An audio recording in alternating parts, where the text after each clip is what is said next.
नमस्ते। आज का विषय है चेतना।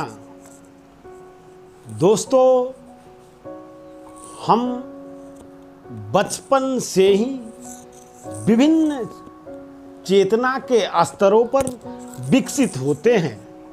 जब कोई भी नवजात शिशु इस धरातल पर आता है तो अपने परिवेश, अपने घरेलू परिवेश, अपने माता पिता, अपने परिवार के माहौल के अनुरूप उसकी थिंकिंग कैपेसिटी डेवलप हो जाती है।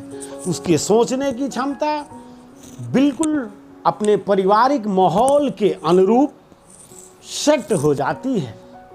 अगर उसके माता पिता, उसका घरेलू आचार विचार निगेटिव है, नकारात्मक है, तो उस बच्चे में वैसा ही थॉट्स डेवलप हो जाते हैं और वो बाद में तमाम तरह के नकारात्मक चीज़ों में रुझान रखने लगता है और नकारात्मकता की तरफ तेजी से अग्रसर हो जाता है।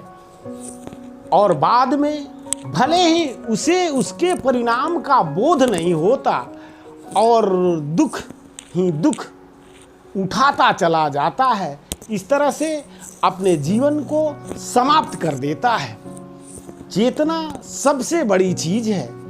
कैसे आपने अपने इर्द गिर्द के माहौल से आप प्रत्येक क्षण कुछ न कुछ लेते रहते हैं, सीखते रहते हैं, समझते रहते हैं और उसके अनुरूप ही आप सोचने लगते हैं। किसी घर का माहौल बढ़िया है, सुंदर है, सभी लोग अच्छे तरीके से मिल व्यवहार कर रहते हैं, तो उस घर के बच्चे की जो मानसिक विकास होगी वो सकारात्मक होगी। उसका रुझान सकारात्मकता की ओर बढ़ेगा। वो जब भी सोचेगा कुछ सकारात्मक करने की ही सोचेगा। उसमें सृजन की प्रवृत्ति भी डेवलप होगी और ये सृष्टि ही सकारात्मकता की तरफ अग्रसर है। इस सृष्टि का एक ही नेचर है, पॉजिटिविटी, एकदम सकारात्मकता ही इस सृष्टि का मूलभूत लक्षण है। तो सकारात्मक रहिए। अगर जीवन के मज़े लेने हैं, तो अगर अपने ज़िंदगी को खूबसूरत बनानी है, अपने लाइफ स्टाइल को बेहतर करना है, तो सकारात्मक ही सोचना पड़ेगा। और जो हमारे पारिवारिक माहौल की वजह से जो हमारे सोचने की एक हैबिट सी डेवलप हो गई है, ये एक दिन में नहीं होता। कोई नवजात शिशु धीरे धीरे सालों दर सालों में, कुछ वर्षों में वो एक हैबिट उसके अंदर सोचने की डेवलप हो जाती है। अगर वो उसके घर के परिवेश नकारात्मक है तो नकारात्मक चीज़ें ही सोचने की आदत उसमें लग जाती है। अगर सकारात्मक हुआ उसकी घरेलू परिवेश, तो सकारात्मक ही सोचने की उसे आदत लग जाती है।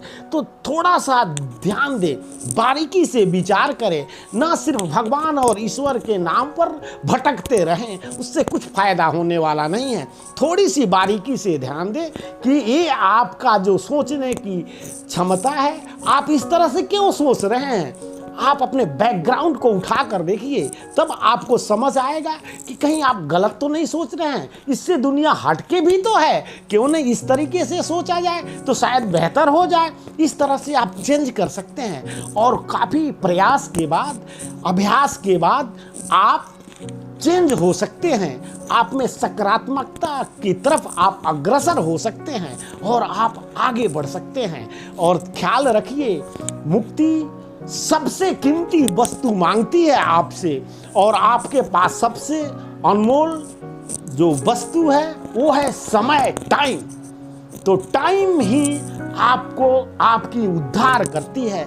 आप मुक्त होते हैं तो मुक्ति के लिए आपको समय देना ही पड़ेगा। बारीकी से अपने ऊपर थोड़ी सी फिक्र करनी ही पड़ेगी।